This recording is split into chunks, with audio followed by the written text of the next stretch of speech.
ብፁዕ አቡነ ሙሴ በቤተ ክርስቲያናችን መስከረም 4 በዓለ ዕረፍታቸው እንዲሁም ታኅሳስ 8 በዓለ ልደታቸው የሚከበረው አቡነ ተክለ ሃይማኖትን፣ አቡነ እስትንፋሰ ክርስቶስን፣ አቡነ አሮንን፣ አቡነ መባጽዮንን፣ ቅድስት ፍቅርተ ክርስቶስንና ቅድስት አርሴማን በቆብ የወለዱት ብፁዕ አቡነ ሙሴ ማን ናቸው? ምንስ ተጋድሎ አደረጉ? ምን ያህል ቃል ኪዳን ተሰጣቸው? እንደ እግዚአብሔር መልካም ፍቃድ እንመለከታለን። ብፁዕ አባታችን በአባታቸው የእመቤታችን ጠባቂ የሆነው የአረጋዊ ቅዱስ ዮሴፍ የልጅ ልጅ ሲሆኑ በእናታቸው በኩል ቅድስት ድንግል ማርያም ከልጇ ጋር በቃና ዘገሊላ ሰርግ የተገኙበት የዶኪማስ የልጅ ልጅ ናቸው። የአባታቸው ስም ቅዱስ ዮስጦስ ሲባል የእናታቸው ስም ቅድስት ጵርስቅላ ይባላሉ። ቅዱስ ዮስጦስ የዳዊት ወገን ሲሆን ቅድስት ጵርስቅላ የካህኑ የአሮን ወገን ነች። ሁለቱም ልጅ ሳይወልዱ መካን ሆነው ይኖሩ ነበረ። ሊቀ መላእክት ቅዱስ ፋኑኤል ከእግዚአብሔር ተልኮ ለቅድስት ጵርስቅላ ልጅ እንደምትወልድ አብስሯት በሰውነቷ ላይ በስትንፋሱ እፍ ብሎባት ቀደሳት። በሊቀ መላእክት ቅዱስ ገብርኤል አብሳሪነት ታኅሳስ 8 አቡነ ሙሴ ተወለዱ። በልደታቸው ቀን ቅዱስ ሚካኤልና ቅዱስ ገብርኤል ተገኝተው ስሙን ሙሴ ብሎ እንዲጠራ ወላጆቻቸውን አዘዟቸው። በብሉይ ዘመን ነቢዩ ሙሴ ሕዝበ እስራኤልን እየመራ ከባርነት ነፃ እንዳወጣ በሐዲስ ያሉትን ደግሞ መርቶ ከጨለማ ወደ ብርሃን ሕዝቡን ይመልሳል። በዚች ቀን ከእናታቸው እቅፍ በመውረድ ለአብ ለወልድ ለመንፈስ ቅዱስ ምስጋና ይሁን ከጨለማ ወደ ብርሃን ላወጣህም ብለው ፈጣሪያቸውን አመስግነዋል። በአርባኛው ቀን ሊቀ መላእክት ቅዱስ ዑራኤል ለሐዋርያው ቅዱስ ያዕቆብ ተገልጾ በቤተ ክርስቲያን አቡነ ሙሴን ክርስትና እንዲያነሳ አዘዘው። አቡነ ሙሴም የሥላሴ ልጅነት ጥር 18 ቀን አገኙ። በዕለቱም ድንቅ ድንቅ ታምራት ተፈጸሙ። በ3 ዓመታቸው ወላጆቻቸው በተሳሉት ስለት መሠረት ለቤተ ክርስቲያን ሰጧቸው። ምግባቸውን ቅዱሳን መላእክት ቅዱስ ፋኑኤልና ቅዱስ ዮናኤል ኅብስተ ሰማይ እያመጡ ይመግቧቸው ነበረ። ምድራዊ ምግብና መጠጥ ፈጽሞ አልተመገቡም። እመቤታችን ድንግል ማርያም በቅዱስ ዮሐንስ ቤት ሳለች አባታችን በሕፃን ዕድሜያቸው ወደ ወንጌላዊ ቤት በመሄድ እናታችንን አገልግለዋል። ብዙ ምስጢርንም ተምረዋል። 7 ዓመት ከሆናቸው ጀምሮ ከ24ቱ ካህናተ ሰማይ ጋር የአብ የወልድ የመንፈስ ቅዱስን መንበር ያጥኑ ነበረ። በድንግልናቸው በንጽሕናቸው እንደ ሱራፌል ክንፍ ተሰጥቷቸዋል። አቡነ ዘበሰማያትን በጀመሩ ጊዜ 7ቱ ሰማያት ተከፍቶላቸው አጋዕዝተ ዓለም ሥላሴን እና ቅዱሳኑን በግልጽ ያያሉ። ስግደት እጅግ ከማብዛታቸው የተነሳ እንባቸው በደረታቸው ወርዶ መሬት ላይ ይንጠባጠብ ነበረ። ጌታችን በተሰቀለ 13 ዓመት በሆናቸው ጊዜ ጌታችን ከጴጥሮስ ጋር ቅዳሴ ገብቶ ወደ ደቀ መዛሙርት ሁሉ ሲያቀብላቸው አቡነ ሙሴንም ከሐዋርያቱ ጋር አብረው ተቀብለዋል። ከዕለታት በአንደኛው ቀን አባታችን በግብፅና በእስራኤል መካከል እያገለገሉ ጣዖትን ለማሳፈር ወደ መቄዶንያ በመሄድ ጣዖት የሚያመልከውን ንጉሥ ገሰጹት። ንጉሡም ተቆጥቶ አጥንታቸው እስኪታይ ድረስ ደብድቦ በብረት አልጋ ላይ በማስተኛት እሳት አነደደባቸው።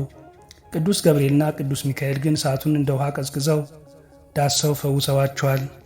በማግስቱ ወደ ፍርድ አደባባይ ሲወስዷቸው ምንም እንዳልሆኑ ንጉሡ በማየቱ በንዴት ሰውነታቸውን በሰይፍ አስቆራርጠው ከአቡነ ሙሴም ሰውነት ደም፣ ውሃ፣ ወተትና ማር ወጣ። ጌታችንም ቅዱሳን መላእክትን አስከትሎ አዳናቸው። እንዲህም ብሎ ቃል ኪዳን ሰጣቸው። በስሜ የተማጸነው መልካም ነገርን አደርግለታለሁ አላቸው። በግብፅ ግብፃውያን በአቡነ ሙሴ ቅድስና በመማረካቸው እንዲሁም የዳዊት ወገን በመሆናቸው ንግሥና ይገባቸዋል በማለት አንስጣስዮስ ቴዎዶሲዮስ በሚል ስም አቡነ ሙሴን ንግሥና ተሾሙ። ብፁዕ አቡነ ሙሴና ኢትዮጵያ። ብፁዕ አባታችን በአብርሃ ዘመነ መንግሥት የኢትዮጵያ የመጀመሪያው ከሳቴ ብርሃን አቡነ ሰላማ በማረፋቸው ሁለቱ ቅዱሳን ነገሥታት ከ318 ሊቃውንት አንዱ ወደ ሆነው ወደ መንበረ ማርቆስ ላይ ሆኖ ክርስትናን ከሚያጽናው ከአቡነ አትናቴዎስ ዘንድ ጳጳስ እንዲልክላቸው ከእጅ መንሻ ጋር ወደ ግብፅ ላኩ። አቡነ አትናቴዎስ ፍቃደ እግዚአብሔርም ጠይቀው አቡነ ሙሴን ለኢትዮጵያ አባት እንዲሆኑና አቡነ ሰላማ ከሳቴ ብርሃን የጀመሩትን እንዲያጸኑ ወደ ነገሥታቱ ላካቸው። ስለዚህም ካልዕ ሰላማ ተብለዋል። ከ3000 ልጆቻቸው ጋር ሆነው ብዙ ቅርስ ይዘው አባታችን ወደ ኢትዮጵያ ሲመጡ ምዕመናኑ በደስታ ተቀበሏቸው። በተጨማሪም ገድለ ቅድስት አርሴማ በሰባተኛው ታምር እንደተገለጸው ቅድስት አርሴማ ሳትወለድ በስሟ የተሰየመውን ታቦት ወደ ኢትዮጵያ ይዘው መጥተዋል። ብዙ መጻሕፍትንም ከአረበኛ ወደ ግዕዝ ቋንቋ ተርጉመዋል። ብፁዕ አባታችን በደብረ ምጥማቅ፣ በፍልስጤም፣ በቢታንያ፣ በሆሳና፣ በናዝሪት፣ በገሊላ፣ በሊባኖስ፣ በኬብሮን፣ በፋርስ፣ በባቢሎን፣ በአጠቃላይ በመላው ዓለም 10,000 ቤተ ክርስቲያን፣ በኢትዮጵያ 500 አብያተ ክርስቲያናትን አንጸዋል። የቤተ ክርስቲያን ሕንፃ ግንባታ ሥራ ከመጀመራቸው በፊት 40 ቀን ይጾማሉ። ሁለቱ መላእክት ቅዱስ ፍርክኤልና ቅዱስ ፍናኤል ከአባታችን ሳይለዩ የረዷቸው ቤተ መቅደስን ያንጻሉ። የዋሻ ቤተ መቅደስ ሲሰሩ ድንጋዮች ሳይቀሩ ይታዘዙላቸዋል። ከዚህ ጎን ለጎን ታቦት መቅረጽ፣ መስቀል መስራት፣ ንዋየ ቅዱሳትን መስራት የሚያከናውኗቸው ተግባራቶች ናቸው። ከሚሰሯቸው ዋሻ መቅደሶች ውስጥ ከፊሉ የሚታይ ሕዝበ ክርስቲያን የሚገለገልባቸው ሲሆኑ ቀሪዎቹ የማይታዩና ስውራን እናቶችና አባቶች የሚገለግሉባቸው ናቸው። በእንቁና በእብነበረድ ካሰሯቸው ቤተ ክርስቲያን ውስጥ በአራራት ደብር ከምድር ጥፋት በኋላ የኖህ መርከብ መጀመሪያ ያረፈችበት በጻድቁ ኖህ ስም፣ አብርሃም አጋዕዝተ ዓለም ሥላሴን ባስተናገደበት ስፍራ በሥላሴ ስም፣ በህንድ የሐዋርያው ቅዱስ ቶማስ መቃብር ቦታ ላይ በቅዱስ ቶማስ ስም፣ በአርማንያና በግርበስ የሰማዕቱ የቅዱስ ጊዮርጊስ ሥጋውን ተሸክመው አምጥተው ባስቀመጡበት ቦታ በቅዱስ ጊዮርጊስ ስም፣ በአስቄጤስ ገዳም የመጀመሪያው በገዳሙ የተሠራው ቤተ ክርስቲያን በአቡነ እንጦስ ስም፣ በግብፅ ደብረ ምጥማቅ በድንግል ማርያም ስም ጥቂቶች ናቸው። ካልዕ ሰላማ ወይንም አቡነ ሙሴ በኢትዮጵያ ካነጹት የዋሻ መቅደስ ውስጥ አንደኛ ደብረ ቢዘን መድኃኔዓለም ገዳም በኤርትራ፣ ሁለተኛ አዲስ አበባ መድኃኔዓለም ገዳም ወቄት ወረዳ፣ ሶስተኛ የጭራ መድኃኔዓለም ቅድስት አርሴማ ገዳም ጋሸና ወረዳ አሁን የአቡነ ሙሴ ጭራ የሚገኝበት፣ አራተኛ ወይንዬ ማርያም ወልዲያ ሳንቃ፣ አምስተኛ ዙራምባ አቡነ አረጋዊ ጎንደር ከቤተ ክርስቲያኑ ውጪ የጻድቁ ዋሻ ቤተ ክርስቲያን የሚገኝበት፣ ስድስተኛ ወልደ ነጎድጓድ ቅዱስ ዮሐንስ ጋሸና ወረዳ ኮን፣ ሰባተኛ አዕማድ ቅድስት ሥላሴ ገዳም መቄት ወረዳ እንደ አቡነ አሮን መንከራይ ጣራው ክፍት ሆኖ ዝናብ የማይገባው በአቡነ ሙሴ የታነጸው፣ ስምንተኛ ቁስቋም ማርያም ሰሜን ወሎ ዳውንት ወረዳ፣ ዘጠነኛ ጻድቁ አቡነ ተክለ ሃይማኖት ሰሜን ወሎ ዳውንት ወረዳ፣ አስረኛ ቅዱስ ጊዮርጊስ ዳውንት ብዙ ምስጢር ያለበት ስፍራ፣ 11ኛ አርባቱ እንስሳ ዳውንት፣ 12ኛ አቡነ እስትንፋሰ ክርስቶስ ገዳም ዳውንት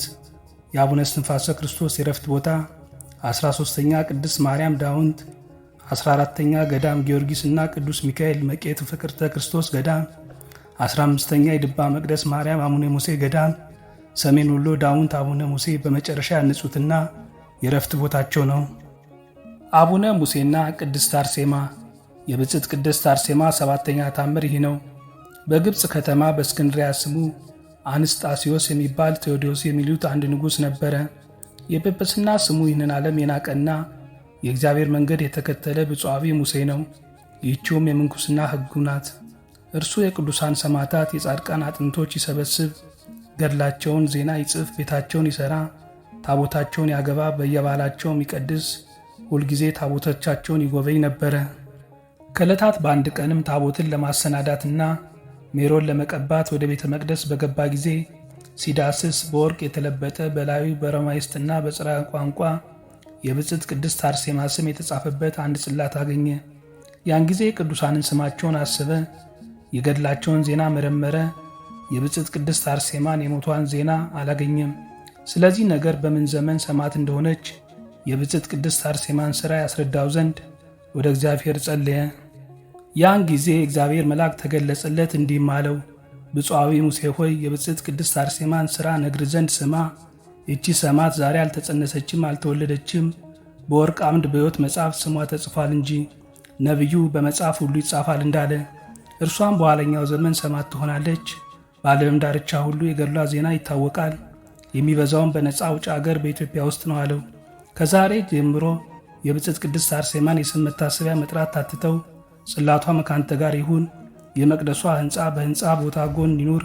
ስምህ በተጠራበት የስሟ መታሰቢያ ይጠራ። ይህንም ብሎ ያ መልአክ ከሱ ተሰወረ፣ ወደ ላከውም ተመለሰ። እርሱም የእግዚአብሔር መልአክ እንዳዘዘው አደረገ።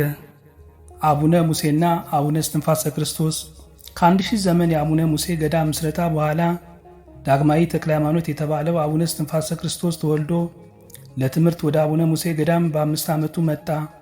አባቱ አቡነ እስትንፋሰ ክርስቶስን ከድንጋይ በታነጸች ዋሻ 62 ዓመት አንዲት ልብስ ለብሶ ወደ ኖረው የደብረ ድባ መምህር ስሙ ኪራኮስ ወደሚባል ጻድቅ ወሰደው። አበምኔቱም ብዙ ጸሎት አድርሶለት የሐዋርያው ቅዱስ ዮሐንስን መልእክት ሲያስተምረው በአንዲት ሰዓት አወቃቸው። ለሐይቅ እስጢፋኖስ አበምኔት 3 ዓመት ካገለገለ በኋላ የምንኩስና ልብስ ለበሰ። የኢትዮጵያ ሊቀ ጳጳሳትና የገዳማት አለቃ የመነኮሳት አባት ከሚሆን ከአባ ሙሴ ሕንፃ ደብረ ድባ ተቀበላለው።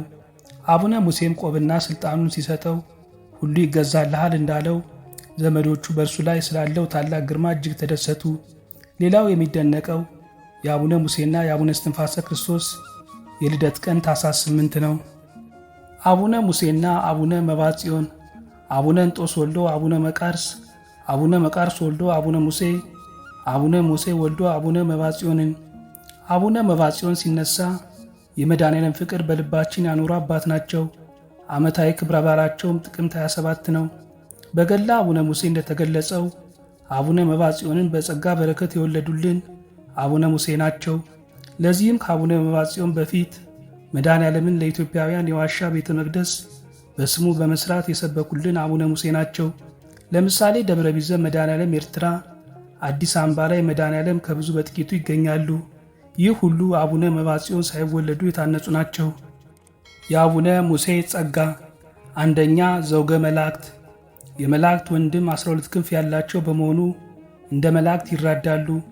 ሁለተኛ አረጋዊ አባት፣ ከ500 ዓመት በላይ በዚህ ዓለም ኑሮ አገልግለዋል። ሦስተኛ ባሕታዊ፣ ከሰዎች ተለይተው ለወገን በጸሎት ይተጉ ነበረ። አራተኛ የመነኮሳት አባት፣ መነኮሳይትና መነኮሳትን ወልደዋል። ለምሳሌ አቡነ እስትንፋሰ ክርስቶስ፣ አቡነ መባጽዮን፣ አቡነ አሮን መንከራዊን። አምስተኛ ጋብቻን የሚቀድሱ የቃና ዘገሊላ የሙሽሮች ፍሬ ናቸው። ስድስተኛ ሐናጺ መቅደስ፣ ከቅዱስ ላሊበላ ከ700 ዓመት በፊት ብዙ ዋሻ ቤተ መቅደስ አንጸዋል። ሰባተኛ ሊቀ ጳጳስ፣ በጌታ ሐዋርያት እጅ ጵጵስናን ተሹመዋል። ስምንተኛ ሀብተ መንግሥት፣ የቅዱስ ዳዊት ወገን በመሆናቸው በመላእክት እጅ የመንግሥት ቅባት ተቀብተው 40 ዓመት በግብፅ አስተዳድረዋል። ዘጠነኛ ሱራፌል፣ ከ7 ዓመታቸው ጀምሮ ከ24ቱ ካህናተ ሰማይ ጋር በመሆን መንበረ ጸባዖትን አጥነዋል። 10ኛ ጥበብ የሚገልጽ ሕፃን ሆነው በጽርሐ ጽዮን ከሐዋርያት ጋር ስለነበሩ የመንፈስ ቅዱስ ጸጋ አድሮባቸዋል። አባታችን ብዙ ተጋድሎ ካደረጉ በኋላ አምላካችን ለጻድቁ እልፍ አላፍ መላእክትን አስከትሎ ቃል ኪዳን ገባላቸው። ስምህን የጠራ ዝክርን ያዘከረ ለቤተ ክርስቲያንም መባ የሰጠ ልጆቹን በስምህ የሰየመ ባነጽካቸው ቤተ ክርስቲያን የተቀበረ እስከ 15 ትውልድ እምርልሃለሁ። ዘወትር ወደ ቤተ ክርስቲያንህ የሚጎበኝ አራዊት አይነኩትም። ይልቁንም የረፍት ስፍራ የተሳለመ በቦታው የተቀበረ እንደ መጥምቀ መለኮት ቅዱስ ዮሐንስ እስከ 55 ትውልድ እምርልሃለሁ ብሎ ቃል ኪዳን የገባላቸው ሲሆን በመጨረሻ ባነጹት መቅደስ የድባ መቅደስ ማርያም መስከረም 4 ቀን በዕለተ እሑድ አረፉ። ያን ጊዜም ከመድኃኔዓለም ጣዕም ፍቅር የተነሳ ነፍሱ ከሥጋው ተለየች። በሰማያዊ መላእክት በምድራውያን ስውራን ቅዱሳን ዘንድ ታላቅ ደስታ ሆነ። ጻድቁ ለምን ስማቸው ብዙ ሳይታወቅ ቆየ? በአራት ስም ስለሚጠሩ የክርስትና ስማቸው ሙሴ ነው። የንግሥና ስማቸው አንስጣቴዎስ ቴዎዶሲዮስ ነው። የምንኩስና ስማቸው ተክለ ማርያም ሲሆን የጵጵስና ስማቸው በኢትዮጵያ ካልዕ ሰላማ ወይም አቡነ ሚናስ ተብለው ስለሚጠሩ ነው። ከአባታችን ከብፁዕ አቡነ ሙሴ በረከትና ቃል ኪዳናቸው በምልጃቸው ከምናምን ሕዝበ ክርስቲያን ጋር ለዘላለም ጸንቶ ይኑር አሜን። ምንጭ ገዳሙ ያሳተመው ብሮሸር። ወስብሐት ለእግዚአብሔር ወለወላዲቱ ድንግል ወለመስቀሉ ክቡር